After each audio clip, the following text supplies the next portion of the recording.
Hi, I'm going to continue the book reading of Runaway Tourist.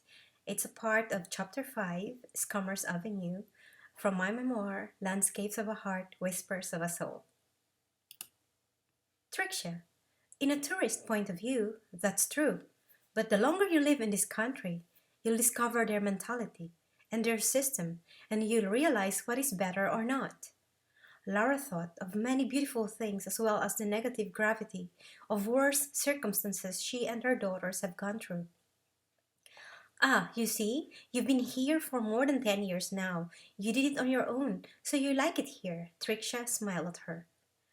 Lara rolled her eyes. Here we go again. That's your conclusion. Yes, I have a good job. The country is beautiful.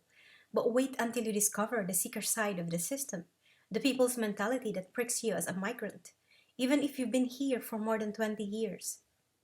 Lara thought of the complaints and bitter remarks from older compatriots, but there is no use enumerating them while she saw the dreamy look permanently stamped on Tricia's eyes. Tricia, what is it that you really want? To remain here illegally. Are you sure? Lara looked straight into Tricia's eyes. If only she could dig deeper if confidence lurks in her mind. Yes, but then, where should I go? Can you help me? I cannot promise you heaven, but I will try to ask my friends from another canton. If you remain on this part of Switzerland, they will easily find you. But if you are anonymous in another canton, and you don't talk too much or confide of your status, then you may last for many years. Are you aware that you must learn one of the national languages? But people know English, Trixia whined. No, not all. And if you want to be respected and be well adjusted in the system, if you end up in the French region, better learn to speak French. Or if you will be at the Swiss German part, then learn the German language, and you have to cope up too with the Swiss German dialect. Now that is complicated, Trixia complained. It is complicated to live in abroad. How much more to be an illegal? So, are you sure you want to do this? Yes, I want to help my family back in the Philippines. They need money. Trixia was back again in her forlorn look and tears brimming in her eyes. I already told many back home that I will remain here. It will be a big shame if I go back, then for what? At that point, Lara doesn't know what to say because she was not the type of person who would declare to the world of anything such as that. That was the ridiculous part of her compatriots' mentality, is that many talk too much, show off to impress, and if it is not bound to hope to happen, drastic ways are to be done, just not to lose face. There's always the living for the crowd pressure, and letting the claws of others drag or push one further, either to the extremes of good or bad. Lara talked with her daughters that she will leave them at their father's house right after Christmas lunch, so she could accompany Trixia to Zurich. She has friends in Zurich, but if they won't reply in time, she will accompany Trixia further into Kerr, Montreux, or Geneva. She has three other trusted contacts that she hopes could help Trixia find a temporary job, even if it means working in black. She has not done anything like this in Switzerland, but she helped out her first cousin Maria Portia, who had still valid Schengen visa, to enter Italy, and through her best friend in Chiasso, she was able to recommend Maria Portia find a good job with the help of an Italian parish priest in Milan, and that was in 1998. Her cousin was lucky because a year later, the Italian government granted papers to illegal migrants. Conditions and terms such as this do not happen in Switzerland but only in Italy. There are even heavy talks on political issues against the influx of migrants, or rather the voices from the xenophobes. Night crawled slowly that Christmas Eve, and Lara's daughters were uneasy because of a stranger's presence at home, which hung a heavy air on their usual cheerful festive trio Christmas celebration. She called, emailed, and sent SMS to her friends in Geneva, Montreux, and Zurich, but all of them didn't reply. The only person willing to help was Gina, a daughter of a cousin of Lara's mother who lives in Kerr. Every time Lara receives a call on the phone from friends who wish to pass by, she gave a declining answer, that she and her kids may go out later, but omitting the part, of course, that they are hiding a tourist who would be illegal one day. Laura's mother will be arriving in January to visit them after 3 years they haven't seen each other. She invited her for 3 months and her tourist visa has been approved. She would not risk anything like hiding someone in her apartment illegally when she has invited her mother. She talked about police control to Tricia, in explaining that police can just come and ring the bell and inspect every room of the apartment as this was done prior to the approval of the tourist visa of her mother. It is the financial and space capacity if one can truly afford and has a room for the guest. Nothing escapes on the curious minds of observant and intrusive people who make it their nosy business how come a certain person stays in your apartment for a prolonged period of time. Athena and Genevieve were unhappy of the fact that their Christmas celebration will be cut short because she needed to be on the train to Zurich right before 1 o'clock in the afternoon on Christmas Day. When she called Gina at Kerr, she accepted and warned her never to mention to the Swiss German husband on why Tricia will remain there for a considerable time. She has a job in mind to offer her since they run a winter hotel inn and they need additional help. She told her she was doing this for Lara because she trusts her, and since she is a relative of her mother, but as to how much she knows the young lady Tricia, that has to be under surveillance and consideration because there are many occasions too that the person she has helped ran away and put her name at risk by lies, bad mouthing, and backstabbing. There are illegal migrants who talk bad against the people who have helped them find a job or who have assisted them to hide, but then in their bitterness, envy, and insecurity, they often have their ungrateful ways of dragging down the host. Maria Portia is one of them. Lara's own kin as a damnable backstabber who is always the source of gossips among her relatives back in the Philippines. Gina warned her fair and good. Lara thought of being attentive and more observant on Tricia's behavior. Lara thought and prayed, hoping that Tricia is not like that, although from 3 remarks she has been really talking bad about her uncle and family who has indeed invited her to come over. It is a wait and see occasion, but after this she is happy to be of help. Let Tricia be out of her apartment because she has also have a very busy life. Her full-time job at the shipping insurance firm, her growing daughters, her upcoming trips with her mother, and of course, how could she ever forget? She has a coffee date with Roger on December 26th, so everything will just work out fine. Roger works at the post office and is a look-alike younger version of Kurt Russell. He is a single father with 2 sons, and this particular coffee date is part of Lara's first step of moving on. Tricia considered going to Kerr, but she was still insistent to become an illegal, choosing Campione as her hideaway.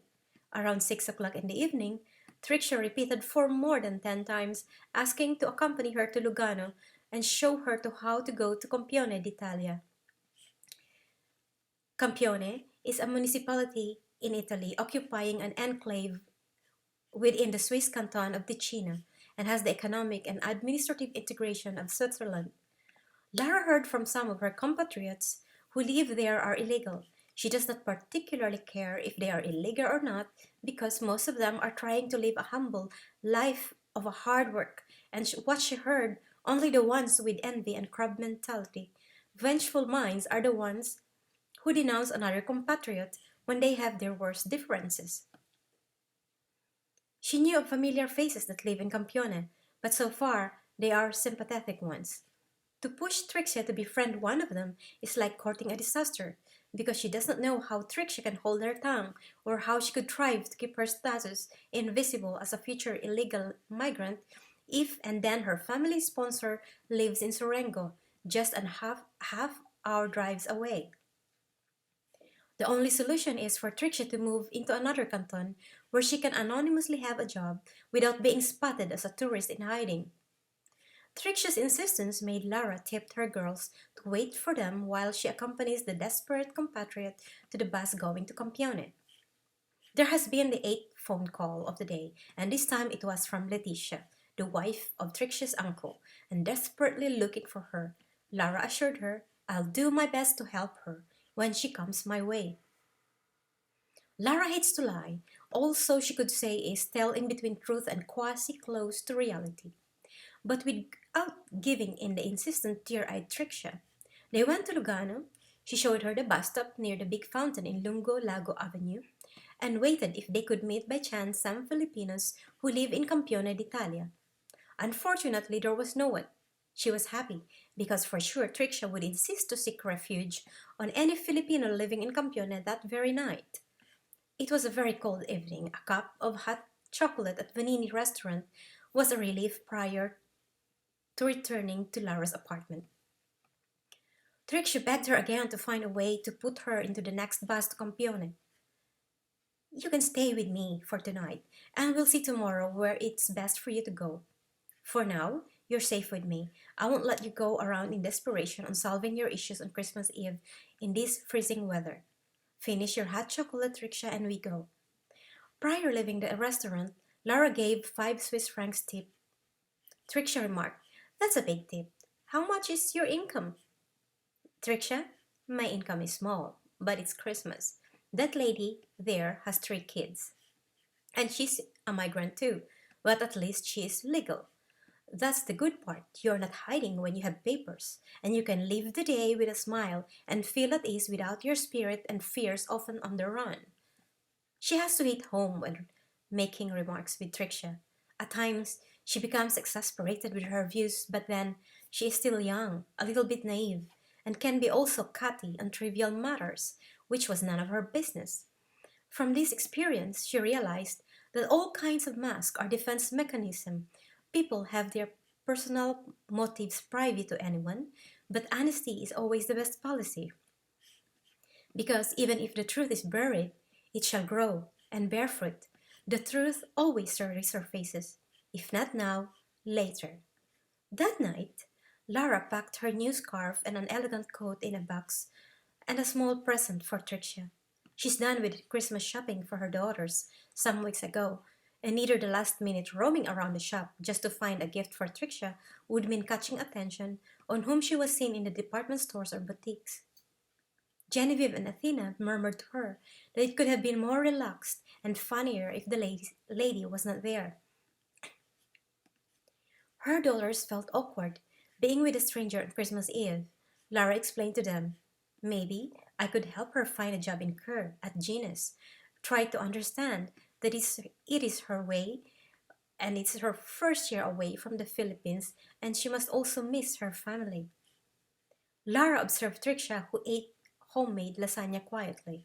Sometimes she would mention how it is more festive, the Christmas Eve celebration in other families or in the Philippines. Tricia somehow was unhappy of the sufficient but delicious homemade menu that Lara cooked, despite her busy schedule. Lara and her daughters don't overeat.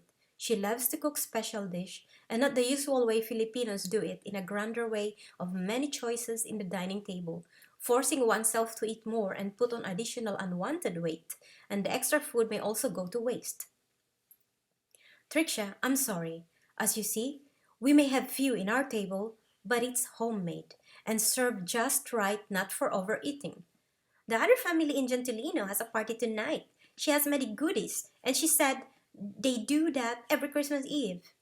Look, Tricia, this is celebration for me and my girls. We don't want to overeat. And as you know, I'm a divorcee, raising my 2 daughters alone, so we spend on basic food that we need. We may not have all the extravagant foods in the table, but you see, they are nutritious and delicious. I also need to save something since Mama is coming next year, and we are touring to some European cities. If I were you, I would spend on food than touring. Well, I'm not you, Tricia. Eat and let's have an early night. For me and my girls, traveling is a beautiful reward after a year of monotonous routine within Lugano area. Athena and Genevieve gave their mom a very upset look. Lara thanked and talked to her daughters for not butting in. That's all for today, and I'll share again next week. Thank you for listening and sharing this post. Visit angelicahopes.com and odysseyofaheart.com for more of my posts. Thank you.